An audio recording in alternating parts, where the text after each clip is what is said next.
Good morning students. हाँ जी, वर्ग 16 complete हो गया था तेरा। आज बात करेंगे वर्ग 17 की। वर्ग 17 के तत्व, ठीक है। ग्रुप 17 एलिमेंट्स, ठीक है जी। बात कर लेते हैं थोड़ी बहुत इसके बारे में। ग्रुप 17 एलिमेंट्स के जो एलिमेंट्स होते हैं उनके नाम तो आप लोगों को पता ही होगा।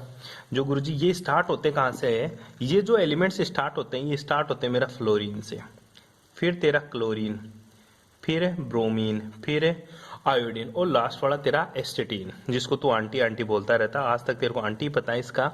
इसको बोलते हैं एस्टेटीन। क्या बोलेगा? एस्टेटीन, ठीक है। एस्टेटीन, फ्लोरीन सबसे पहले, ठीक है। ये जो सारे के सारे एलिमेंट्स होते हैं ना, इनको अपन क्या बोलते हैं? पहले चीज, इनको हेलोजन बोलते हैं। क्या बोलते हैं इन सभी एलिमेंट्स को? जो इनको अपन हेलोजन बोलते हैं, ठीक है। पहली बात आती है गुरुजी इनको हेलोजन क्यों बोलते हैं।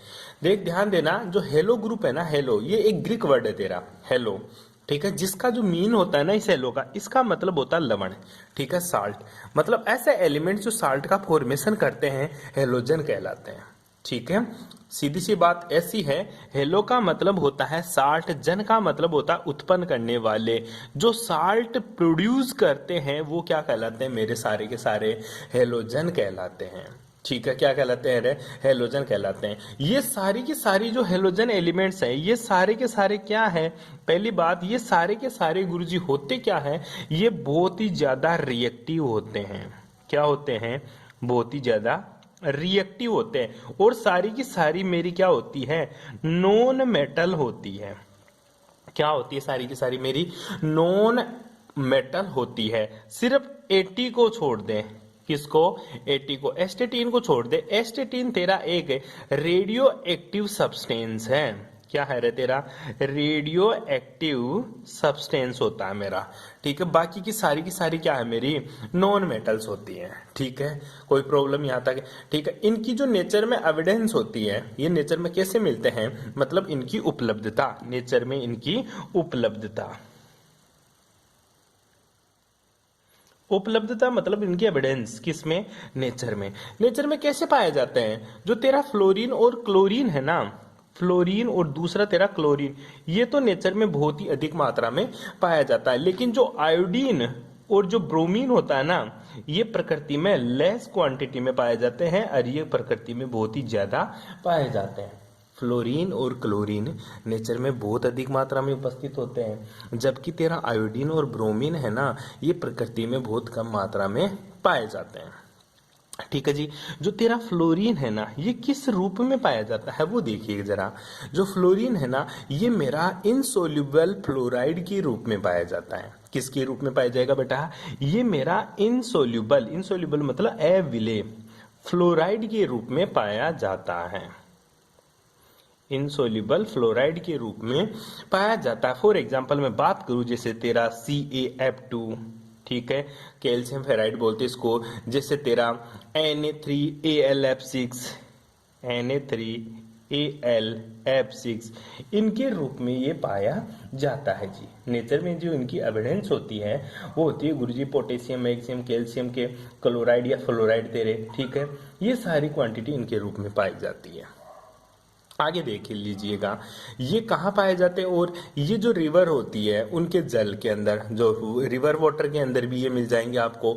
ये आपको प्लांट्स में भी मिल जाएंगे फ्लोरीन क्लोरीन। ये आपको कहाँ मिल सकते हैं? जो एनिमल्स होते हैं उनकी बोन्स के अंदर भी आपको मिल जाएंगे, मतलब जीव जंतुओं की हड्डियों में, ठीक है। और ये धातुओं में भी उपस्थित हो सकते हैं। तो इनके एविडेंस के बेटर ज्यादा आपको कुछ नहीं याद करना, बस इतना सा याद रखना है कि जो मेरा फ्लोरीन और क्लोरीन है ना, ये तो नेचर में बहुत अधिक मात्रा में पाया जाता है, लेकिन आयोडीन और ब्रोमीन है ये नेचर में बहुत ही कम मात्रा में पाए जाते हैं। फ्लोरीन मेरा एक इनसोल्यूबल फ्लोराइड के रूप में, लाइक CaF2, Na3AlF6 के रूप में भी पाया जाता है जी। अब चलते हैं इनके इलेक्ट्रॉनिक कॉन्फ़िगरेशन की तरफ। किसकी तरफ चलते हैं अब गुरुजी? इनका इलेक्ट्रॉनिक कॉन्फ़िगरेशन, इलेक्ट्रॉनिक कॉन्फ़िगरेशन, ठीक है जी। अब इनके इलेक्ट्रॉनिक कॉन्फ़िगरेशन की बात करें तो जो इनका आउटर मोस्ट ऑर्बिटल होता है उसका इलेक्ट्रॉनिक कॉन्फ़िगरेशन होता है NS2 NP5, ठीक है। NS2Np5 सभी देखिएगा एक बार के लिए, इसका इलेक्ट्रॉनिक कॉन्फ़िगरेशन NS2Np5 होता है। इससे तू क्या समझ रहा? इससे गुरुजी मेरे को इतना पता चल रहा है कि अगर इसको एक इलेक्ट्रॉन और कहीं से मिल जाए ना, तो इसका इलेक्ट्रॉनिक कॉन्फ़िगरेशन है किसकी तरह हो जाएगा? इसका electronic configuration sir inert gas मतलब उत्कर्ष गैसों के समान हो जाएगा। किनके समान हो जाएगा? उत्कर्ष गैसों के समान हो जाएगा। ठीक है, आई बात समझ में? तो इनकी जो संयोजकता कोष होते हैं, इनके वैलेंस शेल होते हैं, इनमें टोटल इलेक्ट्रॉन कितने परसेंट होते हैं?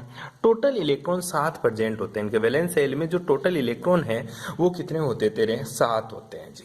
ठीक है, इतना सा आपको ध्यान में रखना है। इसके बाद में अगर मैं बात करूं तो इसके बाद में अपन बात करेंगे जी इसकी परमाणु तथा आयनिक रेडियस। ठीक है, एटॉमिक है मतलब परमाणुवीय तथा आयनिक त्रिज्या।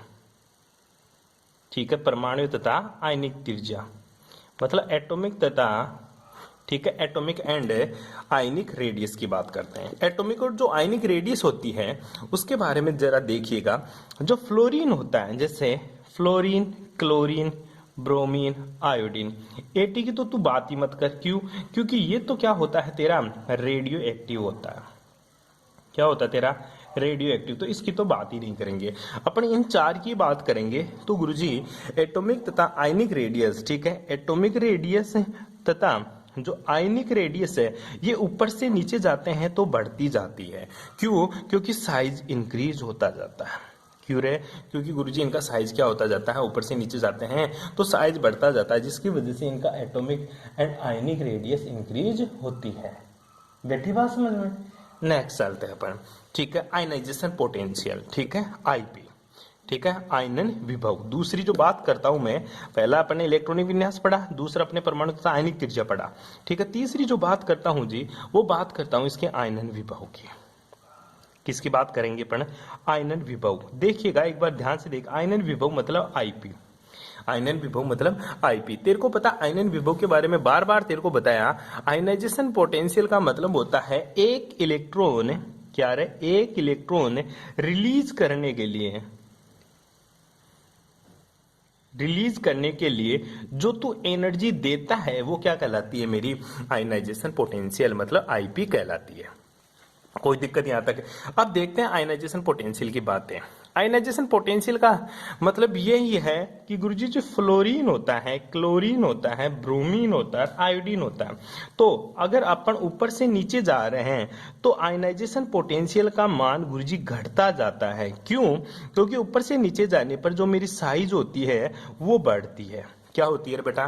साइज बढ़ती है। इसलिए जो आयनाइजेशन पोटेंशियल का अगर ऑर्डर की बात करूं तो आयनाइजेशन पोटेंशियल का सबसे ज्यादा मेरा फ्लोरीन का, उसके बाद में क्लोरीन का, और सबसे कम किसका रहेगा? मेरा आयोडीन का आयनाइजेशन पोटेंशियल होगा। ऑर्डर पूछता है, क्या पूछेगा तेरे को? ऑर्डर पूछेगा जी। ठीक है जी, कोई दिक्कत यहाँ तक है? आगे चलते हैं जी, अपन किसकी बात करते हैं? साइज का। तो अरे ये तो पता ही है, साइज बढ़ेगी तो तेरा जो जेड इफेक्ट है ना, जेड इफेक्ट वो क्या हो जाएगा? घट जाएगा, इसलिए आईपी तेरा घट जाता है। ठीक है बेटा, नेक्स्ट देखिएगा। 4 नंबर का जो टॉपिक है वो है तेरा विद्युत ऋणता, इलेक्ट्रॉन नेगेटिविटी। विद्युत ऋणता मतलब इलेक्ट्रॉन नेगेटिविटी, ईएन की बात कर रहा हूं। तेरे को खुद को पता है कि जो ये सीरीज है, कौन सी सीरीज? जो इलेक्ट्रोपोटेंशियल सीरीज, जो मेरी हेलोजन सीरीज है, वो फ्लोरीन, क्लोरीन, ब्रोमीन और आयोडीन। ठीक है, ऐसी मेरी सीरीज है। और जिसका इसका इलेक्ट्रॉनिक कॉन्फ़िगरेशन की बात करूं तो वो अपने काम का नहीं है, बस इसकी इलेक्ट्रोनेगेटिविटी देख ले। सबसे ज्यादा इलेक्ट्रोनेगेटिविटी किसकी होती है मुझे? सबसे ज्यादा इलेक्ट्रोनेगेटिविटी मेरी फ्लोरीन की होती है 4.0। उसके बाद में जो इलेक्ट्रोनेगेटिविटी होती है वो 3.2 होती है मेरी किसकी? क्लोरीन की। ठीक है, और जो 3.0 होती है वो ब्रोमीन की होती है। इसी के साथ 2.7 इलेक्ट्रोनेगेटिविटी किसकी होती है? आयोडीन की। 80 की तू पढ़े तो पढ़ लेना, पर ये रेडियो एक्टिव होता है इसलिए इसका कोई बात नहीं है। ठीक है, ये होती है। तो कहने का मतलब ये हुआ कि अगर तू सीरीज में ऊपर से नीचे की तरफ जाता है तो इसकी इलेक्ट्रोनेगेटिविटी क्या होती जाती है? घटती जाती है, क्योंकि जो मेरी साइज होती है ये बढ़ती जाती है। मोटी मोटी बात पकड़ ले तू तो। ठीक है, तो इलेक्ट्रोनेगेटिविटी का कोई ज्यादा रोल नहीं है इसमें। अब जो रोल है ना वो ध्यान से देख ले एक बार के लिए। मैं बात कर रहा हूं 5वां पॉइंट तेरा, वो है तेरी electron gain enthalpy. Electron gain enthalpy, electron बंधुता, किसकी बात करूंगा, इलेक्ट्रॉन बंधुता, जिसको क्या बोलूंगा मैं, ईए, इलेक्ट्रॉन एफिनिटी, क्या बोलूंगा इसको, ईए, इलेक्ट्रॉन एफिनिटी। बड़ा इंटरेस्टिंग है, ठीक है। चल देखते हैं, एक तो मेरा फ्लोरीन, एक मेरा क्लोरीन, एक मेरा ब्रोमीन, एक मेरा आयोडीन। पूछता है इलेक्ट्रॉन एफिनिटी का ऑर्डर बताओ, ठीक है, किसकी इलेक्ट्रॉन एफिनिटी ज्यादा होती है। ठीक है बेटा जी, मैं जो दो ऑर्डर लिखता हूं, ठीक है, एक तो फ्लोरीन, क्लोरीन, ब्रोमीन, आयोडीन, दूसरा मैं लिखता हूं क्लोरीन, फिर मेरा फ्लोरीन, फिर मेरा ब्रोमीन और उसके बाद में आयोडीन। ठीक है, तो मैं देख एक चिन्ह लगाता हूं इसके, ठीक है। तो फ्लोरीन की जो इलेक्ट्रॉन नेगेटिविटी होती है, इलेक्ट्रॉन बंधुता, वो क्लोरीन से कम होती है। उसके बाद में ऊपर से नीचे जाएंगे तो इलेक्ट्रॉन एफिनिटी का मान घटता जाएगा। ठीक है, यहां पे आपको वेरिएशन देखने को मिल रहा है। ठीक है, कहां पे, फ्लोरीन और क्लोरीन में। ठीक है, तो इसको ऑर्डर ऐसे भी अरेंज कर सकता तू, या फिर क्लोरीन को पहले लिख दे, उसके बाद में फ्लोरीन और उसके बाद में ब्रोमीन। ऐसा होने का कारण क्या है गुरुजी, कि फ्लोरीन और क्लोरीन में फ्लोरीन की इलेक्ट्रॉन नेगेटिविटी क्लोरीन से भी कम हो जाती है। ऐसा electron affinity, sorry electron negativity नहीं, इलेक्ट्रॉन एफिनिटी। ध्यान दीजिएगा, यहाँ पे जो फ्लोरीन होता है ना, इस फ्लोरीन का जो साइज होता है, ठीक है, साइज तो क्या होता है गुरुजी, छोटा होता है। साइज क्या होता है, छोटा। और जो इसके ऊपर चार्ज डेंसिटी होती है, ठीक है, जो इसके ऊपर चार्ज डेंसिटी होती है वो क्या होती है गुरुजी, हाई होती है। ठीक है, फ्लोरीन का छोटा size, small size of fluorine and more electron negativity of fluorine and more charge density of fluorine. ठीक है, that's why electron affinity of fluorine is less than to chlorine. क्यों, क्योंकि देख फ्लोरीन का साइज छोटा सा है, इसके ऊपर इलेक्ट्रॉन डेंसिटी भरी पड़ी है, तो आने वाला एक इलेक्ट्रॉन इस इलेक्ट्रॉन के ऊपर बैठ नहीं पाता। क्यों, क्योंकि उसको जगह ही नहीं मिलती। क्यों, क्योंकि उसका साइज छोटा और चार्ज ज्यादा, चार्ज आएगा तो इसको रिपेल करेगा, चार्ज आएगा तो इसको रिपेल करेगा। तो क्वेश्चन यहीं से बनता है, यही तेरे को क्वेश्चन पूछेगा, इंपॉर्टेंट, याद रख ले इस चीज को, कि जो इलेक्ट्रॉन एफिनिटी होती है वो मेरी क्लोरीन की ज्यादा होती है फ्लोरीन से। क्यों, क्योंकि फ्लोरीन का साइज छोटा और चार्ज डेंसिटी ज्यादा होने के कारण फ्लोरीन की इलेक्ट्रॉन एफिनिटी का मान घट जाता है। ठीक है, उसके बाद में वही चीजें ऊपर से नीचे जा रहे हैं तो साइज बढ़ रहा तो इलेक्ट्रॉन एफिनिटी घट जाएगी। बैठ रही है बात समझ में? बस ये बात आपको अच्छे से ध्यान में रखनी होती है जी। कर लेगा यहाँ तक? सिंपल सिंपल सी बातें बताई है मैंने तेरे को अभी तक। ठीक है, हाँ, इलेक्ट्रॉन बंधुता का मतलब तेरे को पता ही है। इलेक्ट्रॉन बंधुता का सीधा सा मतलब होता है गुरुजी, एक इलेक्ट्रॉन ऐड करने के लिए, जो इलेक्ट्रॉन एक इलेक्ट्रॉन ऐड करने के लिए रिलीज की गई मेरी एनर्जी क्या कहलाती है? इलेक्ट्रॉन बंधुता कहलाती है। क्या कहलाती है रे? इलेक्ट्रॉन बंधुता कहलाती है। ध्यान दीजिएगा, फ्लोरीन की जो इलेक्ट्रॉन बंधुता होती है तेरी, ठीक है, फ्लोरीन की जो इलेक्ट्रॉन बंधुता होती है वो कितनी होती है? फ्लोरीन की होती है -3 और क्लोरीन की जो इलेक्ट्रॉन बंधुता होती है वो -349। ठीक है, और उसके बाद में क्या हो जाती है? फिर घटने लग जाती है, 3 to 5 इसी तरह से घटने लग जाती है। ठीक है, तो ये आपको याद रखना। हाँ, ध्यान दीजिएगा, वैल्यू आपको याद नहीं रखनी, बस कंसेप्ट आपको याद रखना है जी। कर लेगा या तक है? ठीक है, सिंपल सिंपल सी बातें बताइए। अब चलते हैं अपन इसकी फिजिकल प्रॉपर्टीज के ऊपर। ठीक है, ग्रुप 17 के जो एलिमेंट्स हैं इनकी फिजिकल प्रॉपर्टीज, भौतिक गुण। तो हेडिंग लगा लीजिएगा,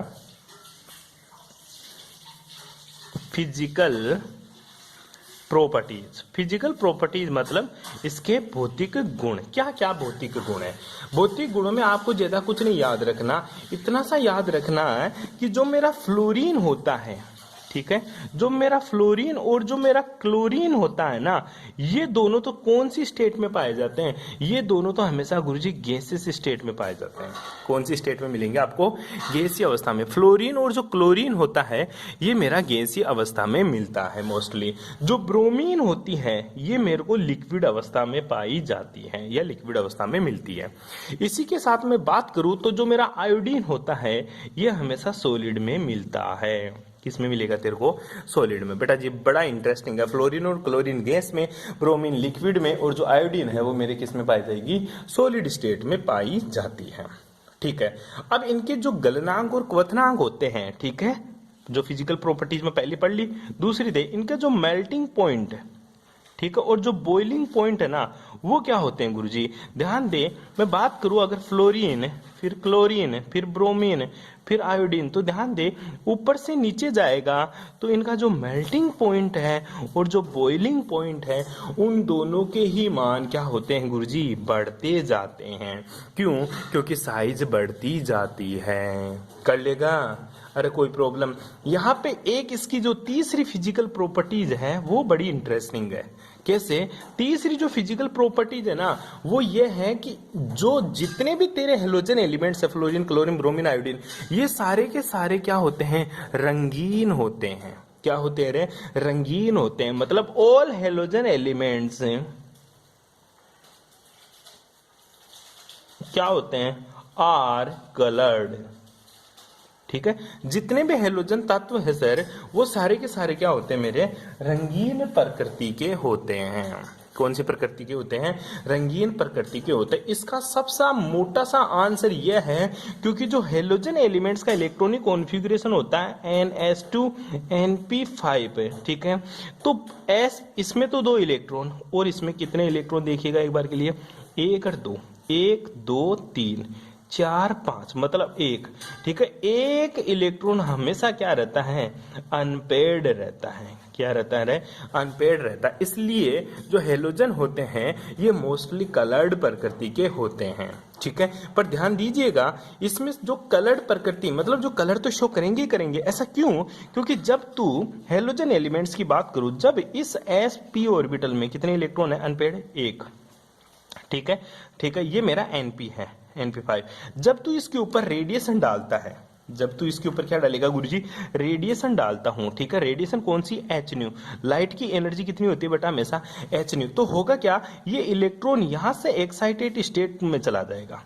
ये तो तेरी ग्राउंड स्टेट है, ये इलेक्ट्रॉन कहां चला जाता है, एक्साइटेड स्टेट के अंदर चला जाता है। एनर्जी पाकर इलेक्ट्रॉन कहां चला गया, एक्साइटेड स्टेट में चला जाता है। उसके बाद में जैसे ही ये इलेक्ट्रॉन वापस से, क्यों, जैसे तू एनर्जी देना बंद कर दिया, अब एनर्जी देना बंद करेगा तो इलेक्ट्रॉन वापस से कहां आना शुरू हो जाएगा, ग्राउंड स्टेट में। इलेक्ट्रॉन वापस से कहां आएगा, ग्राउंड स्टेट में। वही बात है, एक बॉल को तू एनर्जी देकर ऊपर फेंक तो वो बॉल वापस से तेरी नीचे आ जाती है, ठीक है। तो वही है, एक इलेक्ट्रॉन जब एनर्जी पाकर एक्साइटेड स्टेट में चला गया, एनर्जी देना बंद करते ही इलेक्ट्रॉन वापस से ग्राउंड स्टेट में कूच करेगा। क्यों? क्योंकि ग्राउंड स्टेट स्टेबल होती है और एक्साइटेड स्टेट मेरी स्टेबल नहीं होती है जी, ठीक है। तो वापस जब ये इलेक्ट्रॉन वापस नीचे वाली स्टेट में आता है तो ये एनर्जी क्या करके आता है गुरुजी, रिलीज करता है। जितनी एनर्जी इसने ली उतनी एनर्जी वापस क्या करेगा, रिलीज करेगा। और एनर्जी रिलीज करता है ना तो ये एनर्जी हमेशा विजिबल रीजन में रिलीज करता है, ठीक है। विजिबल रीजन होता है, ध्यान दीजिएगा, तेरा 400 से लेकर 800 नैनोमीटर के बीच का जो रीजन होता है वो तेरा विजिबल रीजन होता है। एक इंसान अपनी साधारण आंखों से केवल 400 से 800 नैनोमीटर के बीच में ही देख सकता है। अगर 400 नैनोमीटर से कम रेडिएशन आ रही है तो वो भी तेरे को क्या दिखाई देगी, कलरलेस दिखाई देगी। और 800 से अधिक नैनोमीटर की रेडिएशन कोई पार्टिकल उत्सर्जित कर रहा है या रिफ्लेक्शन कर रहा है तो वो भी तेरे को क्या दिखाई देगी, हमेशा कलरलेस दिखाई देगी। ये भी हम जो देखते हैं रंग वो केवल 400 से 800 नैनोमीटर के बीच में ही देखते हैं, ठीक है। तो हेलोजन के सारे पार्टिकल्स hν एनर्जी लेकर, क्या एनर्जी लेकर एक्साइटेड स्टेट में जाता, फिर से ग्राउंड स्टेट में आएगा तो क्या करेगा, विजिबल रीजन में एनर्जी उत्सर्जित करता है, रिलीज करता है, जिसकी वजह से ये सारे के सारे एलिमेंट्स से डिफरेंट टाइप के कलर शो करते हैं। कैसे दिखाते हैं डिफरेंट टाइप के कलर? याद रखना बेटा जी एक चीज, जो तेरा क्लोरीन होता है वो उसका हरापन लिए हुए पीला रंग का दिखाई देता है, ब्रोमीन तेरा लाल रंग का होता है और आयोडीन तेरा बैंगनी रंग का होता है। आई बात समझ में? कैसे कैसे रंग का होता है? क्लोरीन मेरा हरे रंग लिए हुए पीले रंग का होता है, ब्रोमीन मेरा लाल रंग का होता है और जो मेरा आयोडीन होता है वो बैंगनी रंग का होता है। कोई प्रॉब्लम? अरे कोई दिक्कतें? ठीक है, आगे देखिएगा, ठीक है, तो वो लिख लेना तू। चौथी प्रॉपर्टीज देख। 4th नंबर की जो प्रॉपर्टीज है वो प्रॉपर्टीज ये हैं कि जो फ्लोरीन और क्लोरीन होते हैं ना ये तो जल में घुल जाते हैं, ठीक है। फ्लोरीन और जो क्लोरीन होते हैं ये तो क्या होते हैं गुरुजी मेरे, जल में घुल जाते हैं, मतलब वाटर सोल्यूबल होते हैं, ठीक है। परंतु जो मेरा आयोडीन और ब्रोमीन है ठीक है, ब्रोमीन और आयोडीन है, ये लेस सोल्यूबल होते हैं। क्या होते हैं? लेस सोल्यूबल इन वाटर, पानी में बहुत ही कम घुलते हैं जी, ये बात आपको याद रखना। परंतु जो ब्रोमीन और आयोडीन है ना, ये ऑर्गेनिक, किसमें? ऑर्गेनिक सॉल्वेंट में क्या होते हैं गुरुजी? सोल्यूबल होते हैं। क्या होते हैं? सोल्यूबल होते हैं। बस इतनी सी बात आपको ध्यान में रखनी है जी। कोई प्रॉब्लम? क्वेश्चन क्या पूछ लेता है, एक मैंने तेरे को बता ही दिया था कि फ्लोरीन की इलेक्ट्रॉन बंधुता क्लोरीन से कम होती है। पढ़ लेगा वो चीज तू आराम से, ठीक है। इसके साथ एक छोटा सा क्वेश्चन और देख ले, क्वेश्चन और भी बन जाता है। जो मेरा फ्लोरीन होता है, 5वीं नंबर की फिजिकल प्रॉपर्टीज है, 5 नंबर की।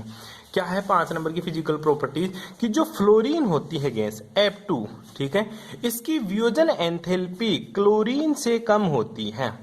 फ्लोरीन की जो वियोजन एंथैल्पी है वो क्लोरीन से कम होती है, क्योंकि फ्लोरीन का आकार छोटा होने के कारण फ्लोरीन में लोन पे रिपल्सन लगता रहता है, जिसके कारण क्लोरीन में लोन पे प्रतिकर्षण से अधिक होता है, जिसके कारण इसकी बॉन्ड डिसोसिएशन एंथैल्पी, ठीक है। क्वेश्चन क्या आता है? Bond dissociation enthalpy. आगे तो तेरे को पता ही चल जाएगा किसकी ज्यादा होनी है, आगे तो गुरुजी मेरे को फिर पता ही है, ठीक है। सबसे ज्यादा फ्लोरीन की कम होती है, क्लोरीन की ज्यादा होती है, फिर किसकी?